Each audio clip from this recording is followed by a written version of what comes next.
Hello and welcome. Today we're doing something a little adventurous. We are diving headfirst into one of the most notoriously difficult books ever written, James Joyce's Finnegans Wake. So let's get right into it. Welcome to the episode 23 summary of the Reading Finnegans Wake in 200 Sessions podcast, where we analyze Finnegans Wake by James Joyce 3 pages at a time.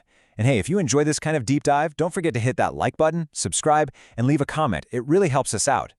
Today we're tackling just 3 pages, all about a really surreal and epic burial. I know, it can feel like a total jumble of words, but trust me, by the end of this, you're going to see there's a fascinating story hiding in there. So the whole thing kicks off with this line. It's really poetic, right? But what in the world is it talking about? Well, you've got a lion in a zoo, what Joyce calls a tear garden, and it's dreaming about water lilies, or nenuphars back home on the Nile. It's actually the perfect setup. It tells us right away, we're about to go inside the head of someone who's trapped, someone who's dreaming. Okay, so how are we going to crack this thing? We're going to break it down into 4 simple parts. First, we'll get inside our hero's head. Then, we'll see how his community gets his grave ready. After that, we watch them build this totally over-the-top tomb. And finally, we'll see what they pack inside for his, well, let's call it his eternal stay. So let's meet our main guy. His name is HCE, which stands for Here Comes Everybody. And he really is a sort of everyman. He runs a pub, he's a father, you get the picture. But when we meet him, he is in deep, deep trouble. He's totally surrounded by his enemies, and he's stuck in this nightmare about let's just say, some bad stuff he did in the past. And the real clue to what's eating him up is found in a word that, isn't even a real word. Liliths. Classic Joyce, right? He crams a ton of meaning into these made-up words. So the big question is, what is a Lilith? Well, Joyce is smashing 2 totally opposite ideas together here. You've got lilies, the flower, a symbol of purity from the Bible, and then you have Lilith, who, in Jewish folklore, was Adam's rebellious kind of demonic first wife. In just one word, Joyce perfectly nails HCE's guilt about something he did involving young women. He's torn. He sees them as both pure and innocent, but also as these dangerous temptations that led to his ruin. So as HCE is having this nightmare, he starts to pray. But it is a really weird prayer. He's praying for his word wounder, praying that this person becomes the one to start his family's dynasty. So who's the word wounder? Who is this person that hurt him with words? And this is where it gets really clever. It's a total paradox. The word wounder is his enemy, the guy who spread all the rumors that ruined his life. But at the same time, it could also be his own son, a writer who's meant to carry on the family name. So in the middle of all his pain, HCE is actually praying for his accuser to also be his heir. I mean, talk about complicated forgiveness.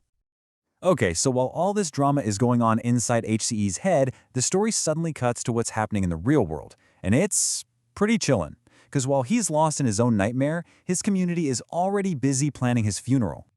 You gotta love this line. Pay attention to the phrasing here. While his body still persisted. The guy is alive and kicking, but a bunch of committees have officially decided to give him a grave as a present. The absurdity here is just completely off the charts. And they use this really cold, official-sounding word for it, pro tem. It's short for the Latin pro tempore, which just means for the time being. It's the kind of jargon you'd hear in a stuffy meeting. And Joyce uses it to describe burying someone alive. It's this amazing, dark humor. The community is basically saying, we are formally, and for the time being, burying you. But we're not talking about just digging a simple hole in the ground. Oh no! The community goes all out, they start this massive construction project, and the way Joyce describes it sounds less like a burial and more like a military operation. Just look at this! First, they find a spot with solid rock. Then they blast it open with a hydromine, like a naval mine, which they set off with an aerial torpedo, a torpedo dropped from the sky. Then they line the whole thing with ferroconcrete and rot-proof bricks. This is not a burial, people. This is an act of war. They're treating HCE like he's some kind of major threat that needs to be locked away in a fortress. And then, to make it even more epic and legendary, they blind the architect when he's finished. This is straight out of ancient myths, like the stories of pharaohs or kings who would have the builders killed so no one would ever find the location of their secret treasure-filled tombs. And for the finishing touch, they slap a big stone slab on top.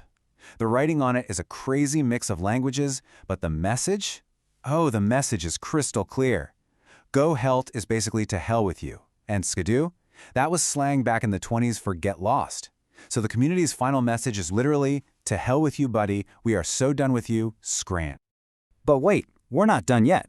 There's one last step in this whole crazy process: furnishing the tomb. See, they aren't just burying him. They're making sure he's all set up for a nice, long stay. And just get a load of this shopping list they've got for his grave. I mean, sure, you have the normal stuff, coffins, urns, whatever. But then you get tubs of illegal Irish whiskey, hat boxes, and what seems like an entire deli's worth of smoked sausages and pig's trotters. It's this hilarious mix of the sacred and the profane. Everything a guy could need for the great beyond, I guess.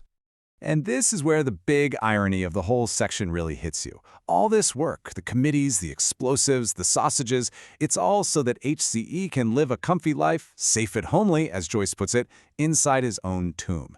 They're preparing him for a luxurious life after he's dead. The whole thing wraps up with this one incredible, mysterious phrase. HCE is described as being lether lulled. Now, lether, that's a deep cut. In Greek mythology, it's the river of forgetfulness in the underworld.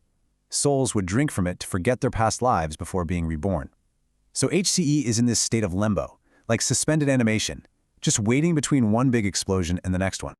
And that leaves us with the million-dollar question that drives this entire book. Is this the end for HEC, or is it just the beginning of the next cycle? See, for Joyce, death is never really the end. This whole insane burial, it's not a funeral. It's more like planting a seed. It's what has to happen before the comeback, before the resurrection, before the whole cycle starts all over again.